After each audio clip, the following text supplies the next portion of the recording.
തിരുവനന്തപുരം ബാലരാമപുരം തൈക്കാപ്പള്ളിക്ക് സമീപം കെഎസ്ആർടിസി ബസും മിനി ലോറിയും കൂട്ടിയിടിച്ചു. കുടുങ്ങിക്കിടക്കുന്ന മിനി ലോറി ഡ്രൈവറെ പുറത്തെടുത്ത ആശുപത്രിയിൽ എത്തിച്ചു. കൂടുതൽ വിവരങ്ങൾ നൽകാനായി ജിബിൻ ജെപി ചേരുന്നുണ്ട്. ജിബിൻ, എപ്പോഴായിരുന്നു ഈ അപകടം? അത്ര ഗുരുതരമല്ലല്ലോ ഈ ഡ്രൈവറുടെ പരിക്ക്. എന്തായിരുന്നു അവിടെ ഉണ്ടായ സാഹചര്യം? ഇന്ന് രാത്രി ഏകദേശം 11:15 കൂടിയാണ് ഈ ബാലരാമപുരം തൈക്കാപ്പള്ളിക്ക് സമീപത്ത് വെച്ച് ഒരു അപകടം ഉണ്ടാകുന്നത്.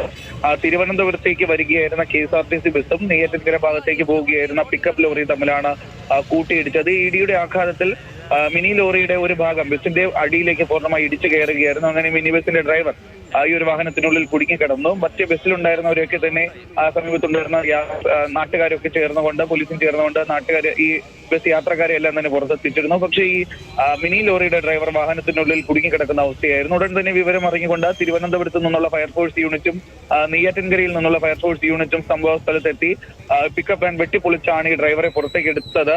ഡ്രൈവറിന്റെ പരിക്ക് ഗുരുതരമല്ല എന്നാണ് നമുക്ക് അറിയാൻ സാധിച്ചത്. എന്തായിരുന്നാലും ഡ്രൈവറെ ഇപ്പോൾ ഫയർഫോഴ്സ് വാഹനത്തിൽ ഇപ്പോൾ സമീപത്തുള്ള ആശുപത്രിയിലേക്ക് എത്തിച്ചിട്ടുണ്ട്. ശരി, ബാലരാമപുരത്താണ് ഈ ഒരു അപകടമുണ്ടായത്. കെഎസ്ആർടിസിയും മിനി ലോറിയും കൂട്ടിയിടിക്കുകയായിരുന്നു. മിനി ലോറി ഡ്രൈവറാണ് വാഹനത്തിനുള്ളിൽ കുടുങ്ങിക്കിടന്നത്. പിന്നീട് ഫയർഫോഴ്സ് എത്തി പുറത്തെത്തിച്ച് ആശുപത്രിയിലേക്ക് മാറ്റിയിരിക്കുകയാണ്. മറ്റു പരിക്കുകൾ ഒന്നുമില്ല. ബാക്കി യാത്രക്കാരെയെല്ലാം സുരക്ഷിതരാക്കി.